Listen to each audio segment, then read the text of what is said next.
compromise. உங்க சைடுலயும் எங்க சைடுலயும். It's a GT promise. GT Holidays, South India's #1 travel brand. Yes, வீடு, schools, hotels, store room இங்கெல்லாம் partition wall கட்டணும்னாலும் இப்போ பில்டிங் போனஸோட first choice Renocon Rapid Wall Panels. இப்போ முதலமைச்சராக அழைப்பு கொடுக்க ஆளுநர் இன்னும் தயங்குறாரு. அது எதனாலன்னு நினைக்கிறீங்க? எதனாலன்னு சொன்னீங்கன்னு வைங்களேன், விஜய் ஆரம்பத்துலேருந்தே எடுத்துங்க எதிர்ப்பு தான், ஸ்டார்டிங்லேருந்தே எதிர்ப்பு தான், எதிர்ப்பெல்லாம் மீறி தான் வந்திருக்காரு. இப்போ விஜய் சைடில் உள்ள எதிர்ப்பு அவர் பார்த்துக்கணும், மக்கள் சைடில் இருக்கிறத மக்கள் பார்த்துப்பாங்க. மக்கள் ஓட்டு போட்டு நாங்கள் உன் பக்கம் இருக்கிறோம், உன் எதிர்ப்பை நாங்கள் பார்த்துறோன்னு காமிச்சிட்டாங்க. இதுக்கப்புறம் விஜய் தான் வர எதிர்ப்பாக காமிக்கணும். இப்போ எதிர்கட்சியாக இருக்கிறவங்க, சென்ட்ரலில் இருக்கிறவங்க, ஸ்டேட்டில் இருக்கிறவங்க யாருனாலுமே ஏதாவது ஒரு வாய்ப்பு கிடைக்குமா, விஜய் அமுக்கிடலாம், ஏதாவது ஒரு வாய்ப்பு கிடைச்சதுனாலும் அதை பிடிச்சிக்கலான்னுங்கிறாங்க. வாய்ப்பு மக்கள் சைடில் கொடுக்கல, மக்கள் ஜெயிக்க வச்சுட்டாங்க. இருந்தாலும் அந்த 8 10 இருக்குது. அந்த வாய்ப்பை விஜய் தான் இதை தக்க வச்சுக்கணும். சிஎம் ஆகிட்டா பெருசு இல்லை இல்லையா, அவருக்கு ஏதாவது பண்ணணும்ல, இதை அவர் ஒரு வாய்ப்பாக எடுத்துக்க வேண்டியது தான்.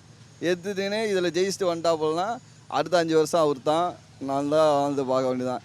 இன்னொன்று ரீஎலெக்ஷன் வச்சாலும் கண்டிப்பாக 150 தாண்டும் விஜய்.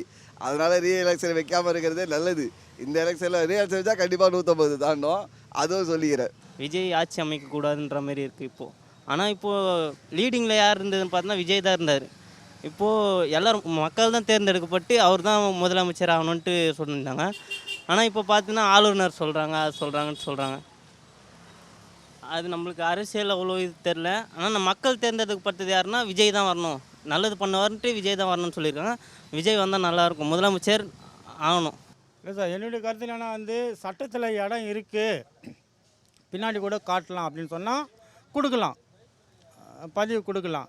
இல்லை நீங்கள் நிரூபிச்சுக்கு பிறகு தான் கொடுக்கணும் அப்படின்னு சொன்னால், இப்போதைக்கு 5 சீட்டு காங்கிரஸ் கொடுத்துருக்கு, இன்னும் 5 சீட்டு வேணுன்றாங்க. அவங்க ஒரு 2 சீட்டு 3 சீட்டு வச்சுக்கணுன்னா எனக்கு முதலமைச்சர் பதவியை கொடு, கேபினெட்டு பதவியை கொடுன்னா அப்புறம் நாடே ஓட்டு போடுறதுக்கு ஒரு இது அந்தஸ்து இல்லாமல் அர்த்தம் இல்லாமல் ஆகிடும். அதெல்லாம் அது போல் இதெல்லாம் தர முடியாது. ஒன்று ஒத்துப்பட்டு இது போல் தரணும் அப்படின்னு. சரி, ஆட்சி நீ ஆண்டானா நான் ஆண்டானா மக்கள் நல்லா இருந்தால் போதும் அப்படின்னு நினச்சா பரவாயில்ல, நானே தரேன் சீட்டு எடுத்துக்கணும் மின்னின்று தரலாம் மக்களை பற்றி நினச்சா. ஆனால் தானே எல்லாமே எடுத்துக்கணும், மக்களை பற்றி கவலை இல்லை அப்படின்னு சொன்னால் சீட்டு யாரும் தரா போல் ஐடியாவில் அப்படி இல்லை இப்போது. ஆனால் இதில் இருக்குது, சட்டத்தில் இடம் இருக்குது, பின்னாடி கூட நீ தரலாம், இப்போதைக்கு நீ பதிவு எடுத்துக்கணும்னு சொன்னால் தரலாம். இல்லாமல் ஒன்றும் கிடையாது. 6 மாதம் டைம் இருக்குல்ல சட்டத்தில், அதை கொடுத்துட்டு அதுக்கும் பெருந்தாண்மை அவங்க நிரூபி வரைக்கும் வச்சுட்டு அதுக்கப்புறம் ஒன்றா நீங்கள் கவர்னர் வச்சு பண்ணலாம். இப்போ ஏதோ அரசியல் நோக்கம் இருக்குது தான் நினைக்கிறேன், ஏதோ போட்டு தலைவரை காட்டுக்கிறாங்கன்னு நினைக்கிறேன். உண்மை தானே? ஏன்னா 75 வருஷம் 50 வருஷம் ஆண்டவங்க திடீர்னு நேற்று வந்தவங்களை உட்கார வைக்கிறதுக்கு அவங்க மனசு பொறுக்கலை. உண்மை தானே? கண்டிப்பாக அது தப்பு. மக்கள் தீர்ப்பே மகேசன் தீர்ப்பு, அவ்வளோதானே? அவங்க என்ன முடிவு பண்ணுறாங்களோ அதுதான். நீங்கள் நல்ல மாதிரி ஆட்சி பண்ணியிருந்தீங்கன்னா அவளை கண்டிப்பாக கொடுத்துருப்பாங்க. புதுசாக வரட்டமே பார்ப்போம், என்ன தான் ஆகுது பண்ணுற வரும். நீ பண்ணுறது கூட அவங்க ஒன்றும் பண்ணுற போகிறதில்ல, அதனால் வர்றதை வச்சு பார்ப்போம். ஆள் இல்லாமல் ஒன்றுமும் பண்ண முடியாது. எதிர்கட்சிக்காரங்களும் சீட்டு கொடுக்க தயங்குவாங்க அவரை உட்கார வைக்க.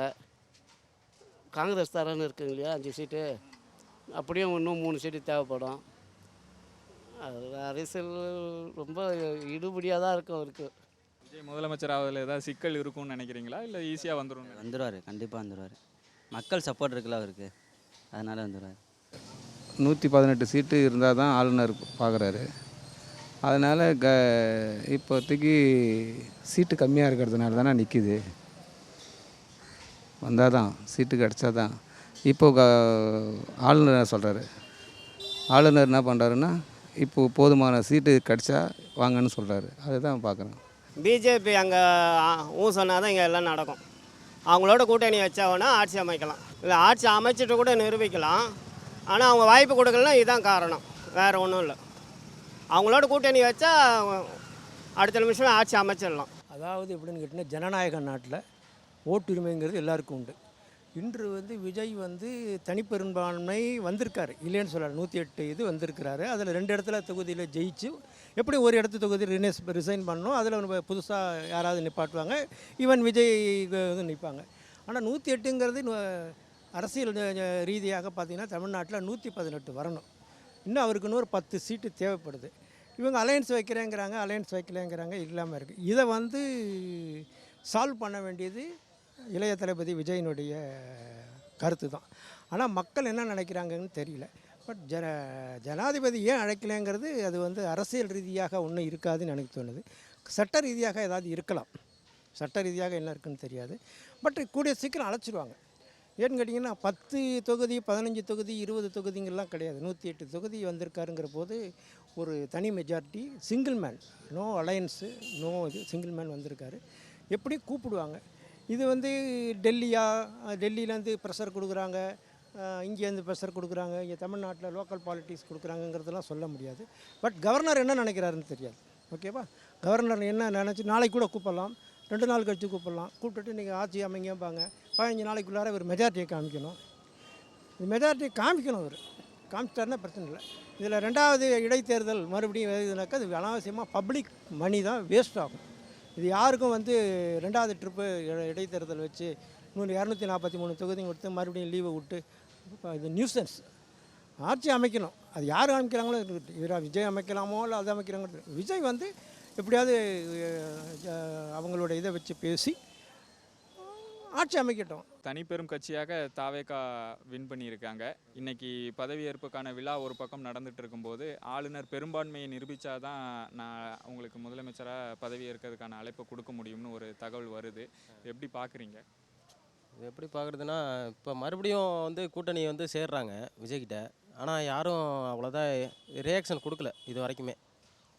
ஆனால் வந்துக்கிட்டு தான் இருக்காங்க. அவர் செலக்ட் பண்ணுறதை பொறுத்து தான் இருக்குது எல்லாமே. இப்போதைக்கு அவர் செலக்ட் பண்ணணும், ஆனால் செலக்ட் பண்ணல. அப்படியே இது பண்ணிக்கிட்டு இருக்காப்புல, டிக்ளேர் பண்ணிக்கிட்டு இருக்காப்புல. அது என்ன அது காரணம் எதுன்னு தெரில. அது பின்னாடி வந்து செங்கோட்டையன் அவரோட பிளானாக இருக்கலாம், யாரோட பிளான் இருக்குன்னு தெரியல. இது வரைக்கும் காங்கிரஸ் வந்திருக்கு, 5 சீட்டு வந்திருக்கு. 5 சீட்டு வந்திருந்தாலும் பின்னணி இன்னும் 6 தேவைப்படுது. அதை வந்திருப்பாங்க, வராமலாம் இருக்கிறது. திருமாவளவன் எல்லாருமே வந்துட்டாங்க, கம்யூனிஸ்ட் கட்சி எல்லாருமே வந்துட்டாங்க.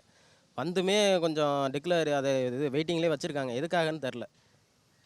இதுக்கு பின்னாடி ஏதாவது அரசியல் இருக்கும்னு நினைக்கிறீங்களா, இல்லை இது சட்டப்பூர்வமான ஆளுநருடைய செயல்பாடு தான் நினைக்கிறீங்களா? சட்டப்பூர்வமான ஆளுநர் செயல்பாடுலாம் கிடையாது. வந்தாங்கன்னா அவங்க ஏதாச்சும் ஒரு சீட்டு கேட்பாங்க, மெஜாரிட்டி கேட்பாங்க. நான் இதில் போய் உட்காரணும், சபாநாயகரில் உட்காரணும், அந்த சீட்லாம் கேட்பாங்க அப்படின்னு சொல்லிட்டு கொஞ்சம் வெயிட்டிங்கில் வச்சுருக்காங்க. அதுக்காக தான் அது வெயிட்டிங்கில் இருக்குது. கூட்டணி வச்சு இப்போ விஜய் வரவிடாமல் பண்ணாங்கன்னா அது அவங்க அரசியல் பண்ணுறது சமம் கிடையாது. அவங்க அரசியலே மதிக்கல. அவங்க அரசியல் பண்ணுறதுக்கு தகுதியில் என்ன அர்த்தம் என்ன கேட்டிங்கன்னா, அது வந்து விஜய் வரவிடாமல் பண்ணுறது. ஒரு நாட்டுக்கு நல்லது செய்யணும்னு சொல்லிட்டு வரவங்கள வரவிடாமல் பண்ணுறது. அதேமாதிரி மக்களால் ஓட்டு போட்டு வந்தவங்களையும் வரவிடாமல் பண்ணுறது. இது வந்து மக்கள் கூட ஏற்றுக்க மாட்டாங்க. அதனால் எனக்கு தெரிஞ்சு விஜய் தான் வருவார், நான் சொல்கிறேன். இது எவ்வளவோ தடங்கள் கொடுத்துட்டாங்க அவருக்கு. அதெல்லாம் தாண்டி தான் இப்போது அவரோட ஓட்டு இதுவாக நிரூபிச்சிருக்காரு. அதேமாரி தான் இப்போ முதலமைச்சர் ஆறுதுலேயும் இன்றைக்கே பதவி இருக்க வந்து அதுலேயும் தடங்கள் கொடுக்குறாங்க. அதையும் தாண்டி வருவார். அதுதான் நான் சொல்கிறேன், வேறு ஒன்றும் இல்லை.